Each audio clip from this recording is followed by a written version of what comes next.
Okay, so it's kind of wild how we see animals so differently, right? Depending on where you are. Think about the guinea pig. Here, lots of places. It's this cute, fluffy pet. But then you go to, say, the Andes, Peru, Ecuador, and that same animal, Hmm. well, it's called co.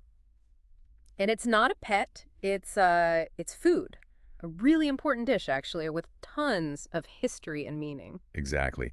And that's where we're really going to dig into today. We're exploring this whole world of the culture, the food side of it. Where did it come from? Why is it so significant? Our mission, is to kind of unravel that difference. Why is it so central, so meaningful there, but viewed so differently, say, in North America or Europe? That difference is just huge, isn't it? So to really get we have to sort of flip our perspective completely. Forget the pet shop for a minute. In the Andes, these animals, they're raised mainly for food. And it's not like a new fad. This goes way, way back.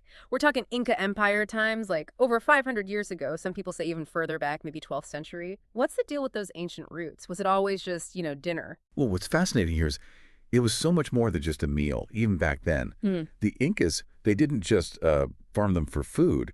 They actually revered food, considered it sacred. Sacred. Wow. They used them in religious ceremonies. Mm-hmm. Roasted coups were even offered as sacrifices to their gods. It symbolized things like fertility, Right. getting a good harvest, a connection to the spiritual world. Oh. Imagine that. Yeah. One animal, wrapped up in all that history, all that belief. It's like a bridge to their past, embodying hopes for good fortune. And that feeling, that connection to heritage, it still exists today. It really is extraordinary. Gotta say, that's incredibly deep, the whole spiritual, historical connection. But, I mean, if it was sacred, how did it also become, a staple food? What's it actually like, taste-wise, and how do they usually cook it? Right, the taste. People often say it's like chicken, maybe richer, a bit fattier, perhaps. Yeah. Preparation-wise, roasting is common, so is frying. Often they'll coat it in like seasoned flour first, get it nice and crispy. Mm. There's a really famous dish called cuy chactatado. For that, they flatten the guinea pig out and then deep fry it. Gives it a pretty unique texture. And it's not just taste either. It's actually quite nutritious, good source of protein, other nutrients too. But, this raises an important question. Yeah. If it's got this ancient history, this nutritional value, Mm-hmm.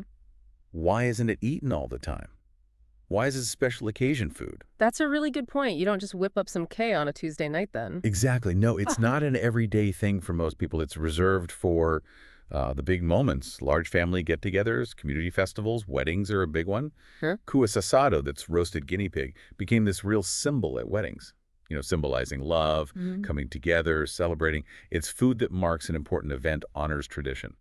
Okay, so it's deeply traditional, special occasion food. But things change, right? Is it staying that way? Here's where it gets really interesting. How is it moving beyond, just the countryside or these specific events? Is it showing up in cities, on fancy menus? Oh, definitely. There's a real culinary evolution happening. You've got these avant-garde chefs, especially in Lima, Peru. They're taking coup and doing really creative things with it. Like what? Well, you might see it pop up in Nikki cuisine. It's the Japanese-Peruvian fusion stuff, maybe Mhm. using coup where you'd expect fish or chicken. Or you might find it transformed into like a really refined terrine on a high-end tasting menu. Completely different presentation. Wow. And it's not just fancy restaurants. There are places called cuillerias, restaurants that basically specialize in guinea pig. You find those in cities like Arequipa and Cusco. So dedicated coup restaurant. Yeah, exactly. And look, it's still not something you find easily everywhere in the world, obviously. But you get these surprising glimpses, like people have seen rotisserie-style coup being cooked right on the streets in New York City. No way. Really? Yep.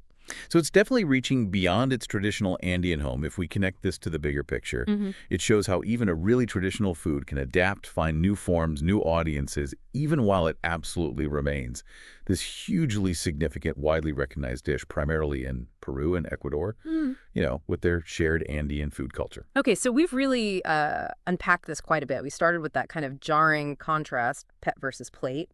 Then we went way back to sacred Inca offerings, saw it become the symbol of celebration. And now it's even hitting gourmet tables and apparently New York streets. Yeah. It just hammers home that kai is so much more than, just something to eat. It's like woven into the identity of the Andes, history, culture, food, all tied together. Absolutely. And I think that's the real takeaway, isn't it? Food is almost never just food. It carries culture, it carries history, beliefs. It really makes you think about our own assumptions, right?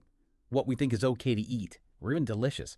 And maybe consider, what hidden histories or meanings might be lurking in the foods we eat every day without a second thought. Definitely something to chew on.